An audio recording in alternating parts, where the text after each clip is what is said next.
শুধু নামে বাংলাদেশি বলেই ক্রিকেট প্লেয়িং নেশনগুলোর কাছে পাত্তা পাওয়া যায় না, দাম দিতে চায় না কেউ।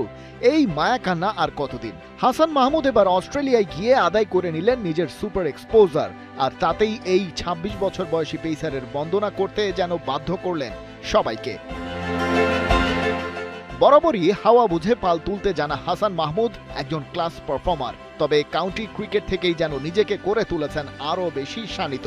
আর তাদেরই প্লেয়ার ন্যাশনাল ডিউটিতে কেমন করছে সেটাও নজর রেখেছে কেন্ট। তার career best bowling figure share করেছে নিজেদের সোশ্যাল হ্যান্ডেলে, সেই সাথে জানিয়েছে ওরাও আছে অপেক্ষায়। নেক্সট মান্থে এই দলটার সাথে জয়েন করার কথা টাইগার পেসারের। লঙ্কার premier league franchise Colombo caps তো অজিদের বিপক্ষে শিকার করা হাসানের ৬ উইকেটের ক্লিপই শেয়ার করেছে সোশ্যাল মিডিয়ায়। তারা লিখেছে, অস্ট্রেলিয়ার মতো কন্ডিশনে হাফ ডজন ব্রেক থ্রু, সে বল করতেই থাকলো, স্বাগতিক ব্যাটারদের ফেরত পাঠাতেই থাকলো। ক্যাপস কুইকার হিসেবে করেছেন সিরিয়াস কোয়ালিটির স্পেল। আর এই বন্দনা হবেই বা না কেন? রেকর্ড তো অনেকেই করে, আর অস্ট্রেলিয়ার মাটিতে নামলে তো রেকর্ড হওয়ারই কথা, কারণ সেখানে ম্যাচই বাংলাদেশ এর আগে খেলার সুযোগ পেয়েছে হাতে গোনা কয়েকবার। তবে হাসান মাহমুদের রেকর্ডের ধরনগুলোই প্রমাণ করছে কিভাবে পিওর ক্লাস মেইনটেইন করে ক্যারিয়ার জুড়েই বোলিংটা করে যাচ্ছেন এই ডানহাতি পেসার।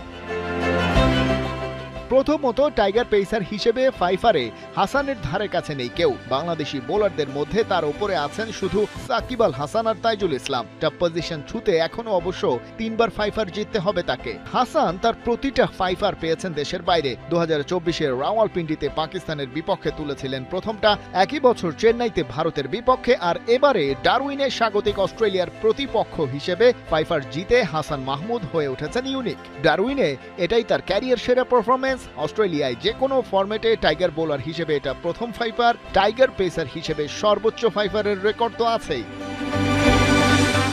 ডারউইনের এই মাঠে দ্বিতীয় সেরা বোলিং ফিগার এখন হাসান মাহমুদের দখলে, আর বাংলাদেশিদের মধ্যে টেস্ট ক্রিকেটে তৃতীয় সেরা বোলিং ফিগারের কীর্তিও গড়লেন। তবে তারুণ্য যার প্রতিটি শিরায়, এখানেই তার থামার সময় কই। পেছন ফিরে তাকানোরও উপায় নাই, কারণ ইতিহাস থেমে থাকে না, লেখা হতে থাকে মহাকালের স্রোতের সাথে পাল্লা দিয়ে।